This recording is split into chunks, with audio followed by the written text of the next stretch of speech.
जी तो तमाम देखने वालों और सुनने वालों को लाहौर पाकिस्तान से खुश आमदेद। एस्टर डायसन ने बड़ी खूबसूरत बात कही। उन्होंने कहा कि हमेशा नई गलतियां करें।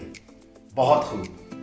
बहुत सारे लोग इस दुनिया में या तो पुरानी गलतियां ही दोहराते रहते हैं और या वो गलतियां करना छोड़ देते हैं। इसकी वजह यह है कि वो खौफज़दा हो जाते हैं कि जब कुछ नया करेंगे तो उनसे गलतियां होंगी, तो वो कुछ नया नहीं करते। लेकिन याद रखें, अगर कुछ नया करेंगे ही तो हम नई गलतियां करेंगे और कुछ नया सीख सकेंगे, और शायद जो नया सीखें इससे हमें भी फ़ायदा हो और हमारे इर्द गिर्द बहुत सारे लोगों को भी उसका फ़ायदा हो।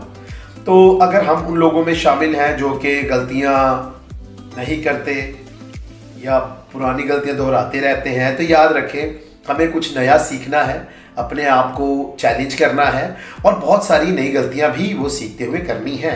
तो इसी वजह से ही हम कुछ नया सीख पाएंगे। तो फिर एस्टर डायसन की ये खूबसूरत बात मत भूलें कि हमेशा नई गलतियां करें। जब भी ये मेरा चैनल देखें, इसको पसंद भी करें, सब्सक्राइब भी करें। खुश रहें, शाद रहें, आबाद रहें। अपना और अपने इर्द गिर्द लोगों का बहुत ख्याल रखें।